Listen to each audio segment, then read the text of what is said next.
kita akan membahas strategi pemberdayaan anggota dalam menjalankan proker yang insya Allah akan kita laksanakan. Oke, jadi proker atau BEP ini secara garis besar terbagi menjadi 3, yaitu yang sifatnya rutinan, yang kedua dalam rentang satu kepengurusan, misalnya 1 kali dalam kepengurusan, 2 kali dalam kepengurusan, dan sebagainya. Dan juga ada yang sifatnya itu tentatif, yaitu hanya pada saat-saat tertentu. Nanti akan kita lihatnya. Oke, nah prinsip umum dalam pemberdayaan ini, yang pertama kita tunjuk 1 orang sebagai PJ untuk menjalankan proker tersebut. Tapi PJ ini dia tidak hanya sebagai koordinator, namun juga bertugas sebagai dalam tanda kurung ketupel. Tadi aku sebut dalam tanda kurung dalam tanda kutip karena beberapa orang mungkin agak asing ya menyebutnya ketupel, karena memang ada acara yang tidak ada ketupelnya biasanya. Namun aku sebut saja ketupel karena dia menjadi ketua dalam program kerja tersebut. Oke, mengapa perlu ketua? Karena kalau kita berkaca pada bagaimana Nabi kita Rasulullah Muhammad SAW dalam menyelesaikan tugas-tugasnya, beliau menggunakan ketua sebagai pemimpin dalam menjalankan suatu kegiatan tersebut. Misalnya ketika sedang safar, Nabi SAW menganjurkan untuk menunjuk pemimpin. Contoh lain ketika berperang, ketika sholat berjamaah, dan sebagainya. Dan tidaklah yang beliau contohkan, melainkan pasti ada hikmah kebaikan di baliknya. Nah, dengan menunjuk sebuah pemimpin ini, insya Allah kegiatan tersebut akan lebih efektif dalam penjalanannya. Karena tugasnya lebih spesifik. Ada beberapa teori di psikologi yang pernah aku baca itu menunjukkan bahwa kalau kegiatan kita itu lebih spesifik untuk dijalankan sehingga tidak terjadi ambiguitas antara orang-orang yang saling berkoordinasi, itu akan mendorong kita untuk melakukannya lebih baik dorongannya dibandingkan tugasnya itu ambigu. Nah, dan juga dari beberapa pengalaman aku sendiri dan juga melihat beberapa pengalaman orang lain, bahwa lebih efektif jika kita menunjuk ketua dibandingkan hanya koordinator saja gitu. Oke, lanjut ke step kedua. Lanjut ke prinsip kedua maksudnya. Di sini kita menguraikan step-step kegiatan tersebut. Nah, nanti akan aku contohkan. Yang ketiga, kita bentuk struktur panitia pembantu PJ dalam menjalankan kegiatan. Di sini peran BPH yaitu mengarahkan dan juga membimbing si PJ agar kegiatan tersebut berjalan dengan baik. Oke, kita kasih contoh kasus ya. Yang pertama itu proker rutinan, misalnya kajian rutin. Nah, langkah pertamanya tadi, kita tunjuk dulu 1 orang PJ sekaligus ketua pelaksana proker tersebut. Oke, kalau udah, kita lanjut ke langkah kedua, yaitu menguraikan to-do list yang perlu dikerjakan pada proker tersebut. Misal, to-do list di sini contohnya buat surat izin, menghubungi ustadz, beli bingkisan ustadz, buat poster kegiatan. Oke, kalau udah buat to-do listnya, lanjut ke langkah ketiga, kita diskusikan nih dengan PJ ya. Kira-kira kebutuhan orang untuk dijadikan panitia di kegiatan tersebut agar membantu tugas PJ, kira-kira butuh tambahan beberapa orang. Nah, misal 3 orang nih, 3 orang tambahan untuk menjalankan proker kajian rutin ini. Nah, nanti di sini PJ itu mengarahkan 3 orang ini mau ditugaskan apa aja agar tugasnya itu spesifik. Dan PJ di sini juga kalau seandainya tidak memungkinkan untuk hanya mengarahkan saja, PJ di sini juga ikut mengerjakan to-do list di sini. Misal 3 orang ini nanti 1 orang disuruh buat poster, 1 orang disuruh buat menghubungi ustadz, 1 orang lagi buat surat izin.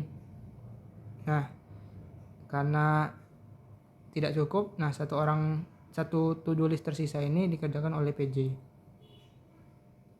Jadi intinya di sini PJ sebagai koordinator dengan panitia yang lainnya dalam kegiatan ini, juga dia bisa ikut andil dalam mengerjakan to-do list di proker tersebut. Oke, alur panitianya gimana bang? Maksudnya ini alur orangnya yang bisa ditorok sebagai panitia untuk membantu PJ ini dapatnya gimana? Nah, yang pertama kita coba cari dari ihwa yang ada di departemen tersebut dulu. Misal tadi contohnya ihwa yang ada di departemen kajian. Nah, jika tidak ada, mungkin lagi berhalangan, misal sedang ada banyak proker lain, berkumpulan dengan jadwal lain. Tetapi kalau alasannya tidak bisa karena kayaknya saya belum bisa karena ada belum berpengalaman di kegiatan tersebut. Nah, tugas teman-teman BPH untuk yang alasannya seperti ini, teman-teman bisa yakinin aja gitu, yakin aja bahwa insya Allah dia bisa melaksanakan amanah tersebut, sambil nanti teman-teman bimbing dia dalam menjalankan tugasnya. Oke, jika tidak ada di departemen itu yang bisa, lanjut ke anggota umum. Kita cari nih dari anggota umum yang kira-kira bisa dijadikan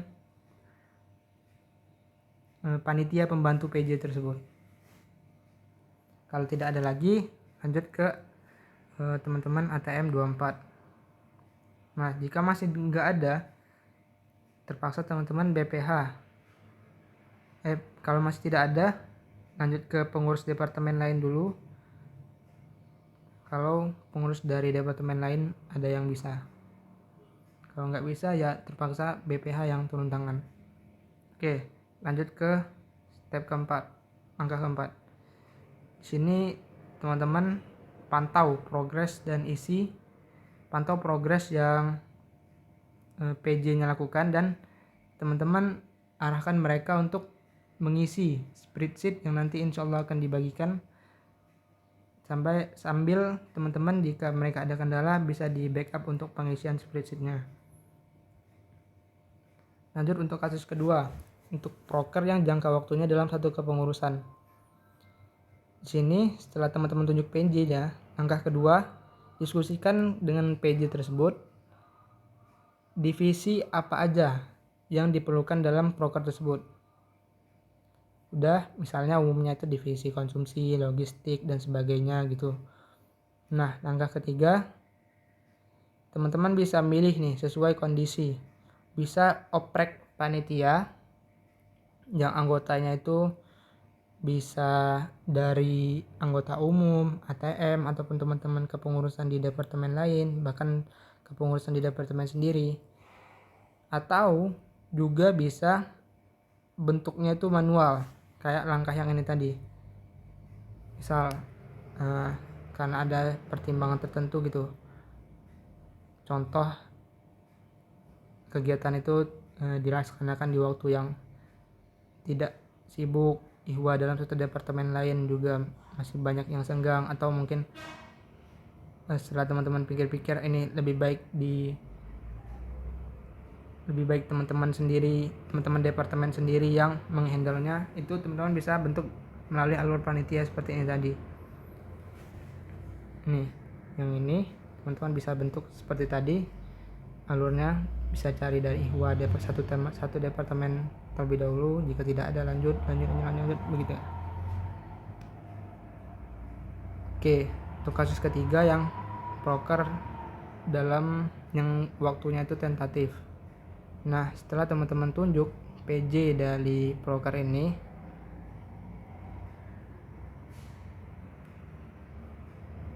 Lalu diskusikan dengan PJ tersebut untuk pembentukan struktur selanjutnya.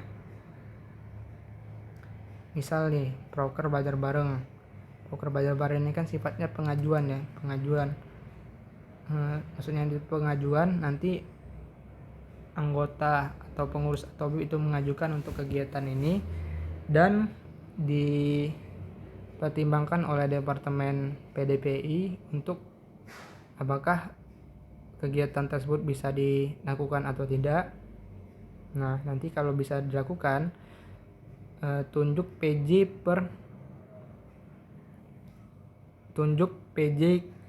untuk proker belajar barengnya. Kemudian PJ-nya nanti bisa menunjuk lagi perwakilan dari setiap prodi yang akan dilakukan kegiatan belajar bareng.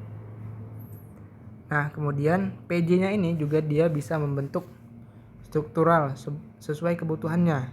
Misalnya ada di PJ kegiatan ini ada divisi menghubungi pemateri. Nah, di sini PJ sebagai koordinator dalam pembentukan divisi ini. Nah, untuk anggota divisi ini dapat dari mana? Alurnya begini, bisa dari satu departemen, bisa cari ihwa dalam satu departemen tertentu. Kalau tidak ada, lanjut ke pengurus departemen lain, lanjut ke anggota umum. Kalau masih nggak ada, bisa ambil dari teman-teman ATM 24. Nah, ini alurnya nanti bisa aja berubah menyesuaikan kebutuhan teman-teman nanti. Contoh proker kedua yang sifatnya itu tentatif yaitu ucapan selamat. Nah, di sini setelah menunjuk PJ untuk kegiatan ini bisa nanti hasil diskusi aja untuk langkah selanjutnya dengan PJ. Misalnya nanti apakah mau dibuat jadwal piket untuk membuat ucapan selamat yang akan diposting di media sosial teman-teman syiar, atau mungkin ada ide lain dalam pelaksanaannya, boleh nanti diskusikan aja antara BPH dan PJ-nya dulu. Oh iya, dan tambahan, karena kita pengurusnya ini masih di bawah jumlah kebutuhan yang teman-teman ajukan kemarin, jadi untuk satu orang itu diperbolehkan untuk memegang lebih dari satu proker. Maksudnya untuk jadi PJ, boleh jadi PJ di lebih dari satu proker. Untuk pemilihannya nanti bisa teman-teman pertimbangkan saja. Misalnya untuk proker yang relatif lebih ringan dibandingkan proker-proker lain, nah orang yang memegang proker tersebut bisa juga dijadikan pemegang PJ di proker lainnya. Sekian, barakallahu fikum.